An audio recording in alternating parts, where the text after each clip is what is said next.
waaw léegi ci cadre projet DISCOM comme ni ko sama naataango yi waxee projet la bi nga xamante ni dafa ñëw fi mu war a ñëwee ndax dafa ñëw ngir jàppale UFR bi ci gis-gisam ci wàllum xool nu ñuy yeesalee njàngum xale yi ci ay technique yu gën a innovant yi nga xamante ni day méngoog jamono waaw ci wàllu yu bare ci li gën a fes nag ci mbirum projet bi mooy projet bi nga xamante ni day former ci distribution maanaam ci distribution et commercialisation des produits locaux wasaare voilà aussi wasaare ak njaayum produits locaux yi waaw ay produits locaux yi nga xamante ni moom la ñuy moom mooy fii lay meññee maanaam ci dëkk bi voilà loolu tam nekk lu am solo ci jamono ji nu toll nii ñu siy former sunu xale yi pour ñu am si pour ñu am si donc xam-xam ci wàllu boobu yamul foofu rekk ci formation projet DISCOM bi am na tamit wàll bi nga xamante ni partenariat la ak ay partenaires internationaux yi nga xamante ni bi ci gën a fes mooy Université de Lille bi nga xam ni moom ak Université Iba Der Thiam ñoo booleendoo projet bi ëmbandoo ko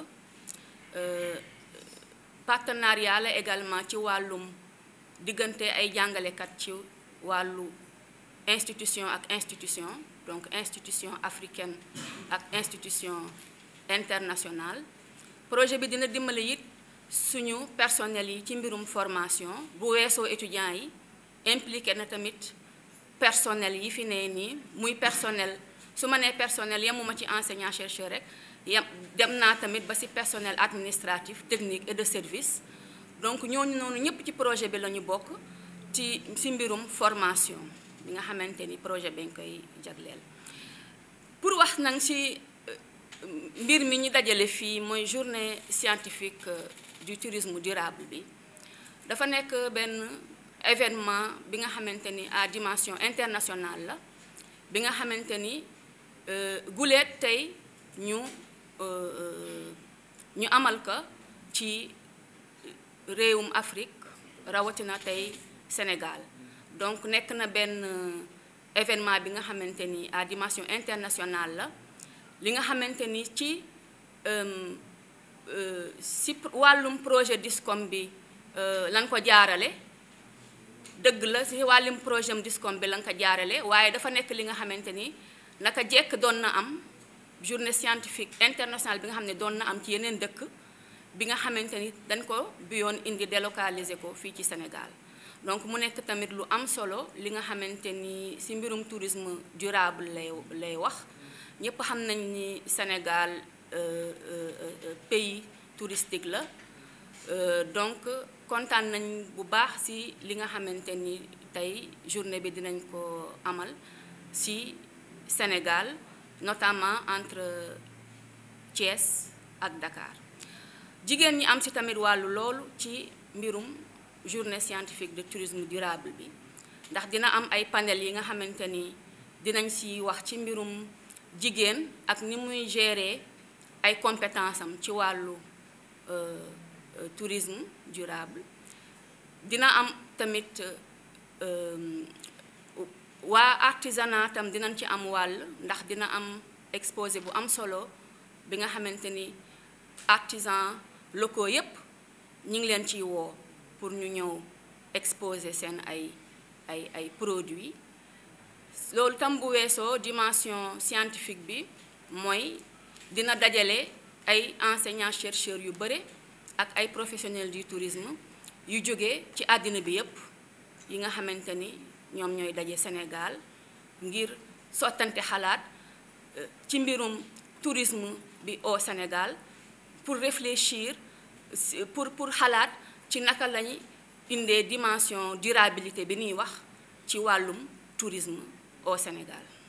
waaw daanaka sama ay naatongo wax nañ ko ci français donc retombée bi bu weesoo lëkkaloo bi parce que loolu benn la ci retombée yi lëkkaloo bi ñuy nar a lëkkaloo ak suñuy naatangoo yu jóge ci àddina bi yépp ngir waxtaan ensemble ci mbirum tourisme durable xool nu ñuy xalaatandoo ngir tourisme bi ci wàllum Sénégal daal di am dimension bi ñu ci bëgg mooy durabilité bi loolu déjà rek retombé la bu am solo bu loolu weesoo implication wu maanaam boole bi ñu boole sunu ay acteurs touristiques locaux ak ñeneen ñu jóge bitim réew ci booloo bi ñuy booloo ngir sottante xalaat loolu dina nekk lu am solo ci mbirum ni ñuy xalaatee ba weccoo ngir tamit lépp lu jëm ci wàllu tourisme durable au Sénégal. beneen bi mooy formation bi. sunu étudiants yi mbir mi comme ni ñu ko waxee étudiants yi ci lañ bokk ndax projet DISCOM étudiant moom moo nekk d'abord au cœur avant keneen ak keneen di ñëw donc moo taxit ci mbir mii nii étudiants yi impliqué nañ leen bu baax am na étudiants yi ci wàllum licence ci wàllum master ak surtout ci wàllum thèse ñi nga xamante ni ñoom la ñuy xaar ci ni def ay recherche ci mbirum tourisme durable ak même yeneen domaines yi domaines yi nga xamante ni c'est des domaines qui sont connexes ak mbirum tourisme durable ñi ngi xaar ay autorités yi war a jógee ministère ak présidence de la République yi nga xamante ni war nañoo teewee bis bu njëkk mi ci mbirum ouverture journée yi ak yu demee noonu impliqué nañu autorités locales yi rawatina fii ci biir Thiès impliqué nañu ngit loolu moom fala budda kilifay université bi maanaam muy recteur ci xew-xew bi ak tamit sunu ay yeneen partenaires yi nga xam ne ci Thiès la ñu ne c'est des partenaires locaux ay agence de développement local foog naa agence régionale de développement local agence nationale de la statistique et de la démographie manufacture sénégalaise des arts décoratifs les hôtels yi ministère du tourisme maanaam bépp acteur bu ñu njort ni rek am nga ci wàll rek yëgal nañ la te invité nañ la ci bis bi. Merci beaucoup. Nous remercions la presse d'être présente ce matin pour lancer officiellement les journées internationales sur le tourisme durable au Sénégal qui seront abritées par l'université Iba Der Thiam de Thiès. Pour rappel, c'est une manifestation internationale qui, c'est pour la première fois qu'on l'organise en terre africaine. On va recevoir beaucoup de personnalités qui viennent de tous les continents, notamment en Europe en particulier. C'est un projet qui a été initié depuis quelques années, qu'on appelle le projet DISCOM, distribution et commercialisation des produits et services au niveau local au Sénégal.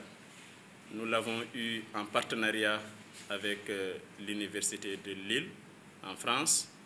Nous sommes à notre deuxième année d'exercice de ce beau partenariat et c'est grâce à ce partenariat-là qu'on a pu faire ces journées qui constituent une première en Afrique. Donc je suis entouré par le chef du projet. Moi, je suis bien sûr le directeur de l'UFR Sciences économiques et sociales et nous sommes très heureux de recevoir pour la première fois ces journées au niveau de l'université Iba Der Thiam de Thiès. Donc, il s'agira de discuter sur le tourisme durable d'une manière générale, de discuter aussi des potentialités de l'économie locale et des perspectives, notamment sur les questions de croissance endogène, de développement endogène, et aussi sur les questions de souveraineté. C'est toutes ces questions-là qui interpellent aujourd'hui l'économie sénégalaise, et c'est des occasions pour discuter avec des partenaires socio-économiques aussi, nos étudiants, nos doctorants, les chercheurs du Sénégal et de la diaspora, pour trouver des solutions ensemble pour le tourisme d'une manière générale, mais surtout pour l'économie sénégalaise et l'économie africaine. Donc nous invitons tout le monde à venir assister et à partager dans les réseaux sociaux cette importante manifestation scientifique de dimension internationale. Je pense que c'est même l'objectif principal du projet PA DISCOM, c'est de renforcer les capacités des acteurs, notamment des étudiants de licence. Déjà, on a une formation sur commerce et distribution en partenariat avec Auchan et l'Université de Lille. Les étudiants sont en train de faire leurs travaux de recherche actuellement. Ils sont sur le terrain. Il y a aussi des thèses sur le projet. Actuellement, il y a 2 doctorantes du projet PA DISCOM que nous-mêmes nous encadrons en partenariat avec l'Université de Lille. Il y a aussi beaucoup de sessions de formation, de renforcement de capacité pour le personnel, pour les doctorants, en collaboration avec l'école doctorale de l'Université Iba Der Thiam de Thiès. Donc ce projet ne vient que appuyer toutes ces initiatives déjà entreprises. Je rappelle que dans cette mise en œuvre même, les doctorants sont très impliqués, ils font partie du comité de pilotage et ils seront bien là pour participer aux journées scientifiques du tourisme durable. Merci. Très bien. Merci beaucoup. Je voudrais tout d'abord m'associer aux remerciements exprimés tout à l'heure par le professeur Ibrahima Thiam, directeur de l'UFR Sciences économiques et sociales. Merci beaucoup à vous tous. Vous êtes venus aujourd'hui nombreux. On voit bien qu'il y a chez vous une motivation sans faille. Et je suis très convaincu qu'après, nous pourrons avoir toute la diffusion, toute la promotion, ce qui va montrer un peu toute la créativité, à la fois de chez vous et la créativité qu'on retrouve également dans le cadre de ce projet. Alors, nous sommes là pour parler un peu de cette organisation. Vous pouvez bien vous présenter. Oui, très bien. Je m'appelle Mamadou Sall, je suis expert en projet et je suis le chef du projet PEA DISCOM. Voilà, donc je viens de l'Université de Lille et nous sommes en partenariat avec l'Université de Thiès. Je coordonne le projet avec les équipes de Lille et les équipes de Thiès. Voilà. Donc le projet s'appelle PEA DISCOM. C'est un projet international de partenariat qui est financé par l'AFD et qui est coordonné aussi par l'Agence nationale de la recherche, l'ANR. Voilà, donc c'est un projet de 4 ans. Nous avons déjà fait la première année et nous sommes en train de faire la deuxième année. Alors dans le cadre de ce projet, nous avons des formations académiques. Nous avons également des formations pour le personnel. Les renforcements de compétences également consistant à réhabiliter des locaux, par exemple l'annexe de l'UFR Sciences économiques et sociales, et la création ou le renforcement d'une plateforme de formation à distance. Voilà, donc toutes ces actions consistent à renforcer les capacités de l'Université de Lille, mais la finalité du projet, c'est de co-créer, donc Lille et Thiès, de co-créer ensemble une nouvelle filière en sciences de gestion. C'est ça la finalité du projet. Mais pour ce faire, nous avons un certain nombre d'activités, des formations, des activités de développement, etc. Voilà. Donc aujourd'hui, nous voulons parler de cette manifestation qui a lieu le 28, le 29 et le 30 mai. Le 28 à Thiès, c'est la première journée. Elle aura lieu au Grand Hôtel de Thiès.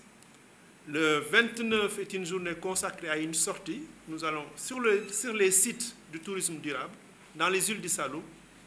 Et le 30, c'est une journée de conférences, de colloques et d'ateliers également, mais qui aura lieu à Dakar, à la résidence Mamoun. Voilà. La thématique globale de ce projet, de ces journées scientifiques internationales, c'est tourisme durable et gestion des compétences. Quelle formation pour le management du tourisme durable et artisanal. Les enjeux, c'est la promotion de la formation du personnel dans le cadre du tourisme durable et local, le rôle des femmes dans le développement des activités touristiques, notamment en tourisme durable, l'accompagnement des acteurs publics et privés dans la mise en place d'un tourisme responsable et créateur d'emplois. C'est véritablement ça l'enjeu. Alors, pour ce faire, nous avons un programme en 3 journées. La première journée, donc, qui a lieu le 28, est consacrée, donc c'est la journée d'ouverture assez officielle, avec des responsables institutionnels au niveau du ministère. Le ministère sera représenté. Nous avons également le recteur de l'université de Thiès qui sera présent et des officiels, des hommes politiques qui seront également là. La première table ronde de cette journée est consacrée aux femmes. C'est le thème « Femmes et tourisme durable ». Et on aura des sessions parallèles. La deuxième journée, le 29 mai, donc comme je l'ai dit, beaucoup d'activités touristiques où on se déplace et on va dans les îles du Saloum et on va visiter des lieux qui ont montré leurs preuves en matière de gestion des ressources locales. Nous allons également visiter le baobab sacré. Voilà, ça c'est quelque chose qui est convenu avec nos invités qui viennent de partout et qui seront très très heureux de pouvoir voir concrètement ces lieux touristiques dont on parle beaucoup aujourd'hui. Le troisième jour est la journée qui aura lieu donc à la résidence Mamoun. La table ronde est intitulée « Hospitalité, préservation et tourisme durable ». Donc là, effectivement, on va parler de la teranga, hein, la teranga sénégalaise, qui est un mot pulaar, hein, qui exprime l'hospitalité. Hein, je présente, c'est bien évidemment un mot wolof, mais qui est bien partagé par... les valeurs sont des valeurs sénégalaises. Voilà. Et puis, vous avez vu, l'honneur est donné aux femmes, parce que dans le cadre du projet, il y a un aspect qui concerne l'inclusivité et qui permet justement de rendre visible tout ce que font les femmes en matière de développement. Voilà, donc on aura également un forum artisanal local et femmes dans le cadre des activités des femmes des petites et moyennes entreprises. Voilà. Voilà donc les 3 jours. Alors, je dois mentionner également que nous avons prévu une exposition lors de la première journée à Thiès, l'après-midi, dans la terrasse de l'hôtel, Grand Hôtel de Thiès. Des artisans locaux vont pouvoir exposer leurs produits. Une entreprise qui s'appelle Rafetna, qui va montrer ses produits locaux, et puis une autre entreprise qui fait la promotion du batik sénégalais, et donc qui sera présent. Et également des institutions qui s'occupent du tourisme, dont l'école de tourisme de Thiès. C'est juste un complément sur ce point que le coordonnateur du projet a précisé. Alors l'impact, enfin, l'attendu en tout cas, c'est que nous allons regrouper ici, au niveau mondial, l'ensemble des spécialistes de ces questions à travers l'AMD. On va avoir des enseignants-chercheurs, des professionnels qui viennent, comme le dit le directeur, de tous les horizons du monde, en Europe, en Asie et partout en Afrique. Et l'objectif, c'est de réfléchir ensemble. On va inviter également les autorités locales, les acteurs au Sénégal qui évoluent dans le secteur du tourisme. L'objectif, c'est de réfléchir ensemble pour avoir des solutions innovantes, pour mieux positionner notre ville, la ville de Thiès, sur ces questions émergentes de tourisme durable voilà, de tourisme responsable, où le touriste n'est pas seulement celui qui consomme, mais celui également qui participe à faire développer, à des actions responsables, à mettre un investissement vert qui permette simplement de mieux protéger et de mieux développer la ville. Donc à la suite, on espère qu'on aura beaucoup de solutions qu'on va proposer aux autorités pour mieux positionner notre ville sur ces questions. Et il faut dire que c'est un marché important de plus de 94 milliards en Afrique. Et le Sénégal a beaucoup à gagner en se positionnant davantage sur ces questions. Mais l'université est installée cette à Thiès, mais n'appartient pas uniquement à Thiès. Oui, c'est pourquoi c'est Thiès, mais on aura également l'ensemble des collègues des autres régions. Il y aura des collègues qui viennent de Ziguinchor, il y aura des collègues qui viennent de Dakar. Voilà. Et je l'ai dit tout à l'heure, il y a tous les collègues, même des responsables institutionnels du ministre, les acteurs à la base, les hôtels, voilà, qui évoluent dans le secteur. C'est tout ce monde-là qu'on va réunir pour essayer de voir ensemble comment mieux affiner nos stratégies et proposer aux autorités des solutions innovantes dans ce domaine.